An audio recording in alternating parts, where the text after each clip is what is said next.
Саламатсыңарбы, балдар?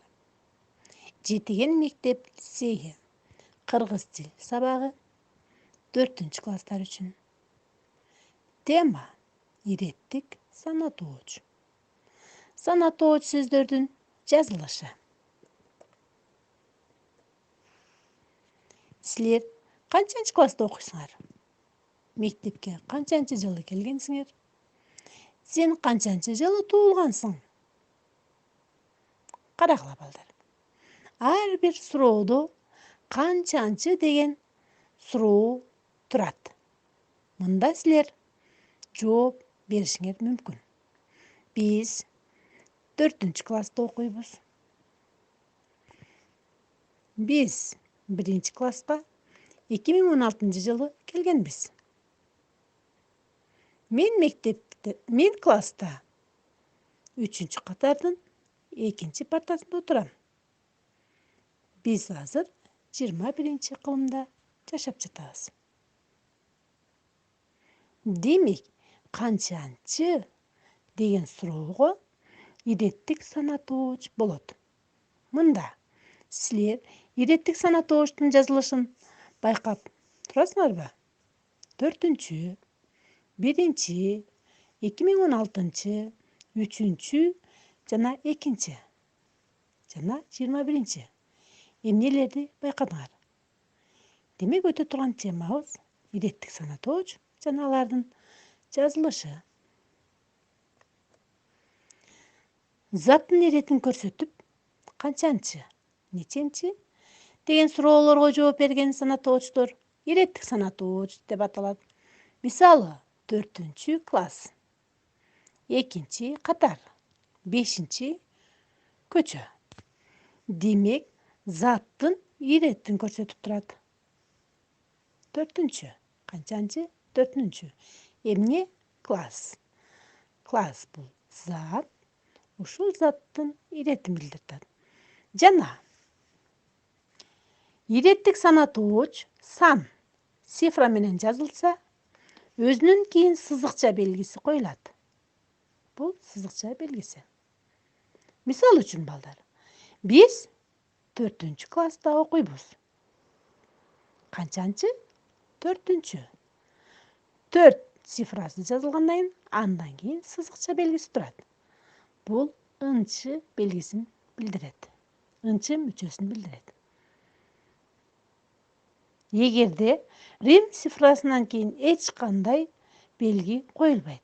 Эгерде Рим цифрасы менен жазылган болсо, анда сызыкча коюлбайт. Мисалы, 21-кылым.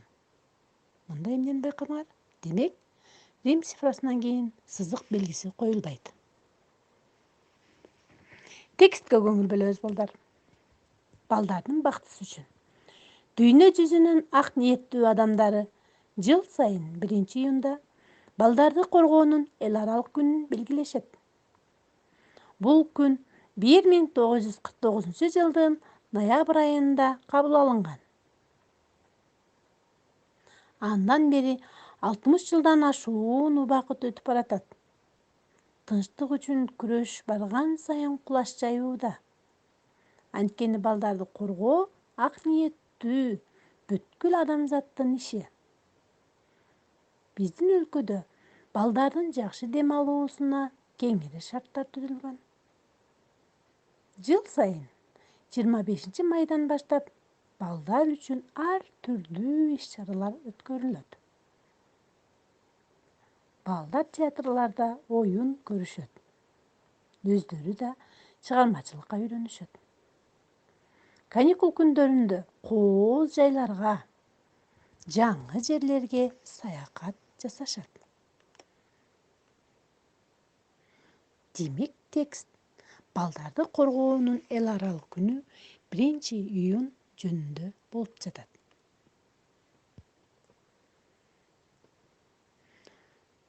Текст ичиндеги суроолор. Суроолорго жооп бергиле. Балдарды коргоонун эл аралык күнү канчанчы жылы кайсыл айда кабыл алынган? Балдарды коргоо күнүн кайсы күнү белгилешет? Ага канча жыл болду? Балдар каникул күндөрүн кайсыл жерлерде эс алышат? Сен дагы ата-энең менен 1-июнь күнү майрамдагансыңбы? Азаматсыңар балдар. Демек суроолорго жооп берген болсоңор, андан кийинки көнүгүүгө көңүл бөлөбүз. Тексттин 1-абзацын көчүрүп жазып, иреттик санатоочторду тапкыла.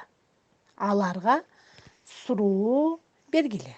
Жана ошол жазылган текстке иреттик санатоочторду жазыла.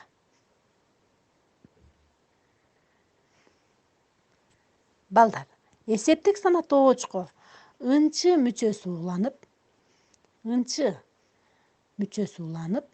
иреттик санатооч түзүлөт. Мисал үчүн, 7 ынчы мүчөсү улоо аркылуу 7-чи. Мүчө уңга карап өзгөрөт. Ушул сыяктуу силер да эсептик санатоочтон иреттик санатоочту жасагыла. 5, 21, 6, 10, 100 ынчы мүчөсүн улайбыз.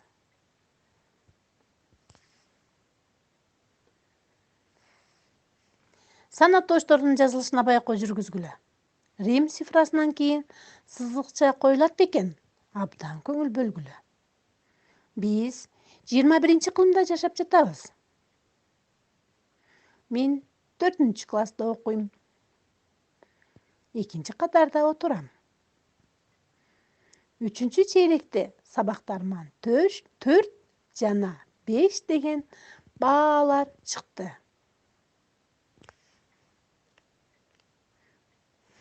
Байкоо жүргүзгүлө. Демек балдар, силер карап көрүп тургандай, ар бир Рим цифрасынан кийин сызыкча жок. Демек, Рим цифрасынан кийин сызыкча коюлбайт. Суроолорго жооп бергиле. Санатооч деп кандай сөз түркүмүн айтабыз? Ага кандай суроолор берилет? Балыктардын чоңу эмне деп аталат экен? Эсептик санатооч деген эмне?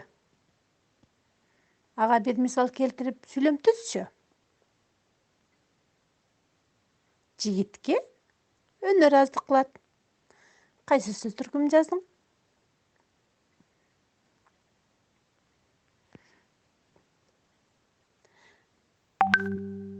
Көпчектин ордуна санатоочту коебуз. Жолу даам таткан жериңе жолу салам бер. Санатооч. Кошуу зататооч. Барабар сөз айкаш, барабар сүйлөм. Өз алдыңарча түзүп көргүлө. Санатооч, зататооч. Сөз айкаш жана сүйлөм. Иреттик санатоочко кандай суроо берилет? Иреттик санатооч кандай жазылат? Рим цифрасынан кийин белги коюлабы? Азаматсыңар балдар. Ар бириңер суроолорго жооп берген болсоңор, биз андан кийинки көнүгүүнү карайбыз. Кийинки көнүгүүбүз бул тапшырма. Тапшырма балдар үйгө.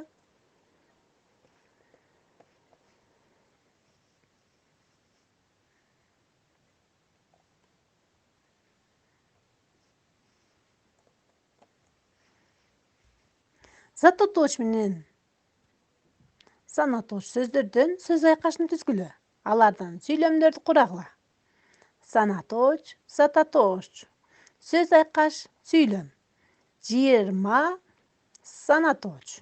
4-5, 6. Ал эми зататооч. Кылым, класс, китеп. Демек ушул турган санатоочу жана зататоочтордон сөз айкаш. Андан кийин сөз айкаштан сүйлөм түзгүлө. Тапшырма.